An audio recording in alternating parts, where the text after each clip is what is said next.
Hello, my name is Maggie Jenkins, and I'm going to be showing you a recipe from the Hunger Games and how to kind of put it all together so you can serve it at a party that you may be hosting, whether it be a Hunger Games theme party or just kind of a party that you're throwing together.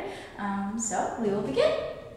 To give you a little introduction about myself and a little bit of background information, like I said, my name is Maggie. I'm a senior at UNT, and one of my passions is to bake, and so for my birthday this past summer, I got a book from one of my friends that was the unofficial Hunger Games cookbook. And it was really kind of a cool thing because I love the Hunger Games books and the movies, and so to be able to pull out the recipes from the movie and from the books was kind of a cool thing, and they related back into the story with all the recipes, and so it was very awesome. And so I'm very excited to be sharing this recipe with you. The recipe that we will be doing today, if you have read the books from Mockingjay, Finnick and Annie's wedding cake, the famous wedding cake, the yellow cake with white buttercream frosting is what we're going to be making today. And so we are going to be mixing together lots of yummy things and putting it all together. And so we're going to go ahead and start. So what you're going to want to do is you're going to want to go ahead and preheat your oven to 350 degrees and get your pan. Usually with this recipe you're going to be having two 8-inch pans, round pans, excuse me, that you're going to be using, but all I have today is a sheet cake pan, so we're going to be using that, but you want to make sure that you're going to grease that before you pour in your batter and everything. But to begin with, you're going to get a medium-sized bowl, and you're going to mix in 2 cups of flour, 2 teaspoons of baking powder, 1 teaspoon of salt, and then you're going to mix this together, and you're going to want to make sure that you mix it well to make sure you get all the lumps just kind of out of the flour and have everything just really mixed nicely. And then once that is all done, you're going to just put this to the side, and we'll come back to that in just a little bit. And now you're going to get your second bowl, and then in this bowl you're going to be mixing together 2 sticks of butter. It's going to equal 1 cup, room temperature. Make sure that it's room temperature so it's kind of soft, so it's easier for you to mix. And you're going to go ahead and throw that in the bowl. And you're also going to be mixing in some sugar, and that is going to be 2 cups of sugar in this mixture.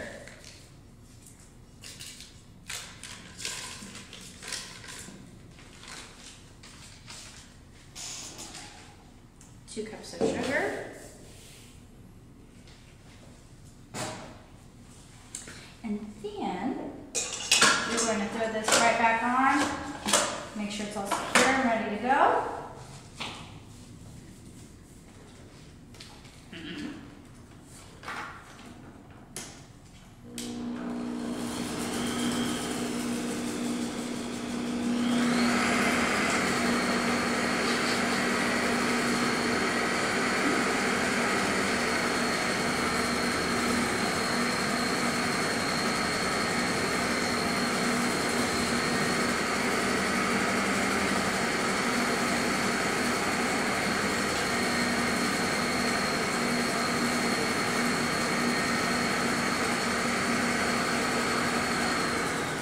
And every now and then you may want to lift up the mixers so that way you can just kind of stir it in a little bit better since the butter might get kind of stuck on the sides, because you want this to be all incorporated really nicely, just kind of a smooth mixture until it's kind of fluffy.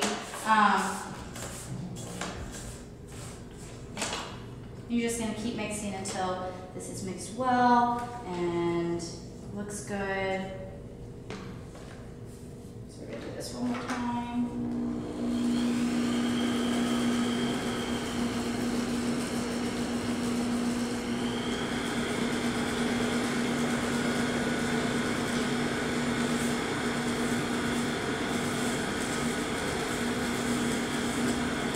Okay. That actually looks really good. And so, from here, we are going to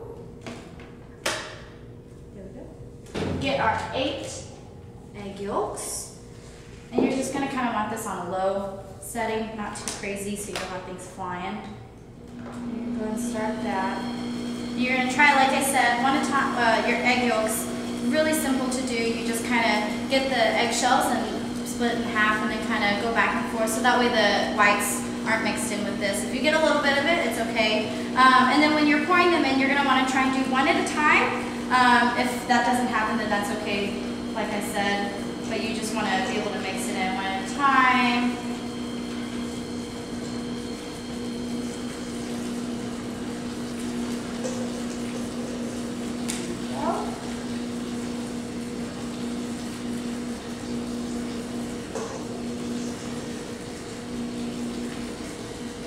That way this is just really evenly kind of mixed together.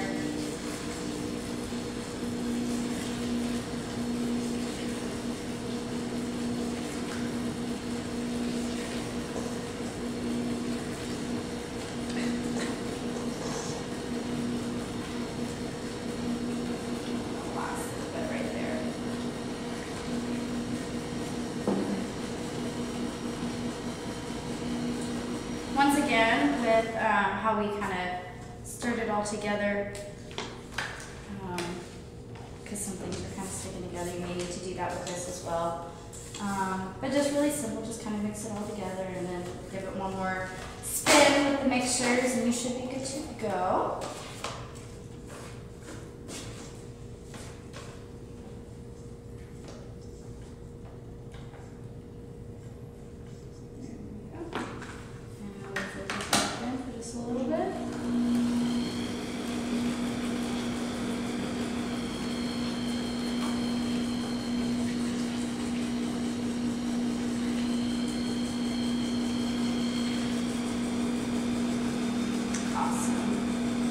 Now, you're going to want to get your vanilla. And that is 2 teaspoons of vanilla for the cake. And you're going to want to pour that right in and mix that right in with this mixture.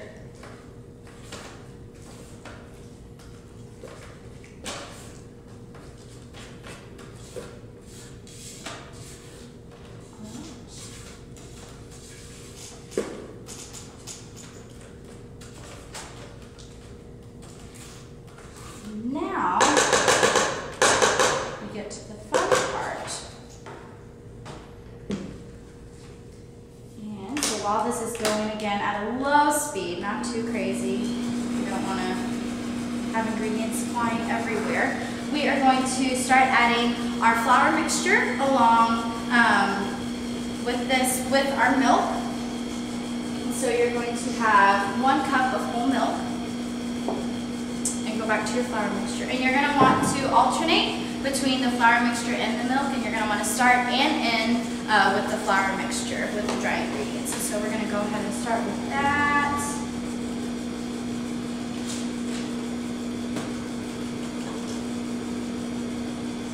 So toss a little bit of that into there. A little bit of milk. Like I said, you're just going to want to keep doing this for a nice even mixture of the two. And if you need to, you can turn it up a little bit.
mix nicely.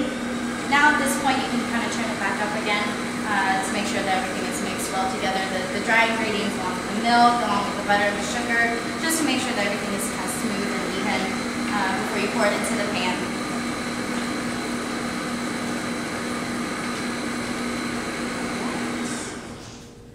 Go ahead and lift this up and see how it is.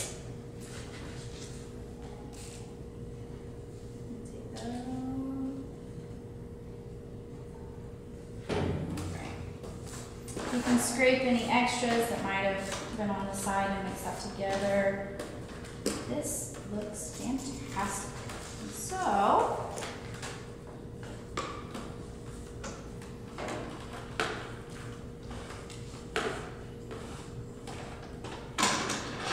take that off.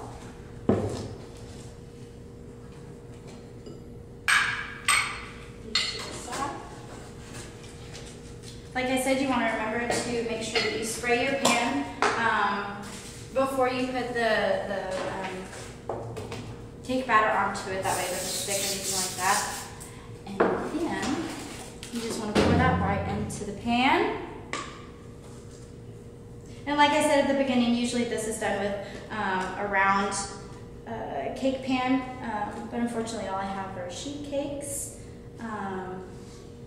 But with any pan, you're going to want to make sure that you get enough batter in it, but not too much to where it's overflowing or anything like that. And you're going to want to make sure that it's an even coating around all the sides, so that way it's not uneven or anything like that. So you'll just want to spread it out. If you're going to be using a different type of pan, just make sure that it's even, so that way it can evenly bake. And then, after you have that all completed, you're just going to go right into the oven and you're going to throw it in for about 25 to 30 minutes, and you're going to wait for that until you go in there and you kind of, if you can feel it and it kind of pops back up, then it's good to go. You want to make sure that you don't overbake it, because who wants to overbake a cake? But anyways, after you pop that in the oven, we can begin working on the frosting. Alright, so now we're going to be working on our frosting that's going to be going on, and I think I may have said a vanilla frosting, but it's going to be a chocolate buttercream frosting that's going to be going on top of our yellow cake. And so, what we're going to begin with is another medium bowl, and you're going to be putting together 1 cup of shortening, which if you don't know what shortening is, all it is just like Crisco. And so you can go to the store and get a thing of Crisco.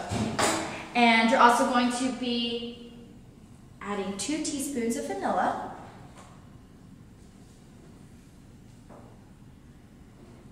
5 tablespoons of the whole milk that you used earlier in the cake. You're going to be using some more milk. And you're going to put this back onto the mixer. Throw this down. Take that out.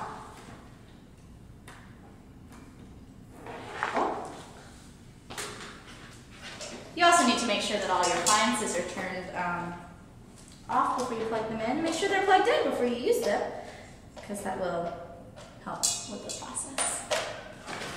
All right, so you're going to want to make sure that all of this is just kind of mixed together. And once again, this is the shortening, which is Crisco, the vanilla, the 5 tablespoons of milk, and you're going to want to mix this until it's really just combined.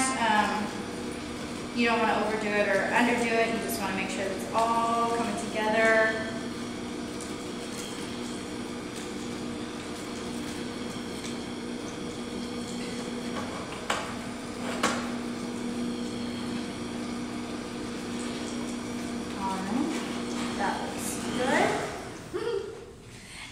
So now we're going to set that to the side for just a little bit, and what you're going to be doing next is you're going to get another bowl, and you're going to be adding 5 cups of beautiful powdered sugar. We're going to throw that right in there.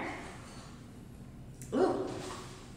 You're going to be also adding just a pinch of salt. You don't want to overdo it, but you want to have just a little bit in there. And then 3/4 of a cup of cocoa powder, and what you can get is just like the Hershey's cocoa powder that you can find at any store. And so then with that, you just kind of want to mix that all together. Just like with everything else that we've been making, you want to make sure that it's kind of just that all the ingredients are incorporated with one another and it's all mixed well. Then, after that is mixed nicely, you're going to want to throw in your dry ingredients in with the wet ingredients here. And you're going to want to do it slowly, like very carefully, so that way the powder doesn't just kind of go everywhere back up in your face. And so we're going to turn this back on. And little by little, you're just going to kind of throw this back in there.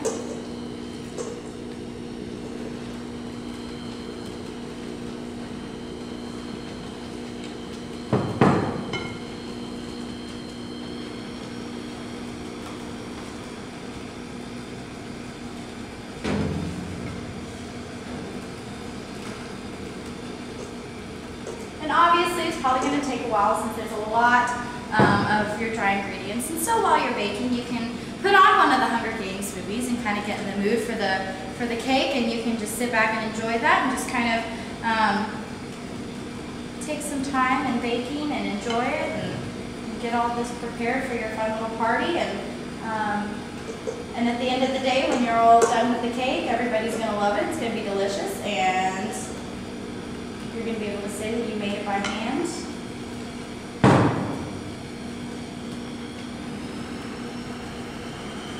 If some of the dry ingredients are getting stuck on the side, you're just going to want to use a spatula or a spoon or something to kind of get it off of the edges, all mixed together.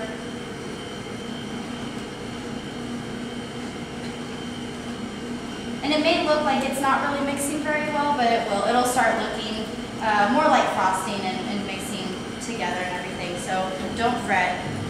Just be patient.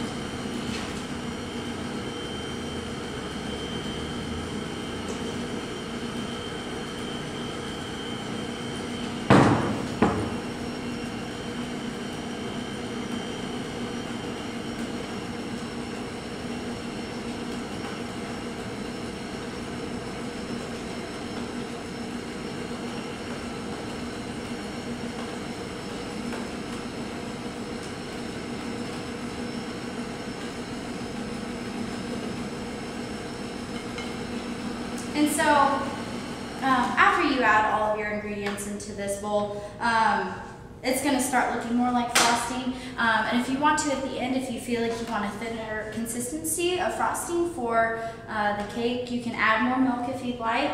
But if you like kind of a thicker frosting, you can definitely keep it that way. You're going to want to make sure that you wait till the cakes are completely cooled off and everything like that. You don't want them too hot before you start frosting them. So you're going to want to make sure that all of the frosting is really just kind of mixed thoroughly. You don't want any clumps of powdered sugar or like cocoa or anything like that. And you're going to want to make sure that it's all mixed really well together. Take out your cake when it's all done. Make sure that that is all baked fully. And then let it cool for a little bit, probably wait for about 5 minutes or so. And then you're just going to want to put the frosting right on top, and you can add any kind of decorations that you want. If you're feeling creative, you can add some little blueberries for like the night lock or something like that. But just get creative with it and have some fun, and I hope you guys are able to take away this recipe so you can use it at any kind of party or a Hunger Games themed party and have a real great time with your friends. Thank you. So, how many of you have actually made a cake like from scratch, not from one of the little boxes? So no judgment there. I always do that too, but sometimes it's fun to just kind of get all the ingredients and put that together. So how many of you have actually done that? So for our cake, a part of the recipe was to put in slowly one egg at a time. Why do you think that is important? I mean, it's something to do with the chemistry of cooking. Cooking is all about the chemistry. So I think if you put both in, it's like if you put the sugar in with the flour, it messes everything up. So I think it's just with the chemistry of it, the whole thing.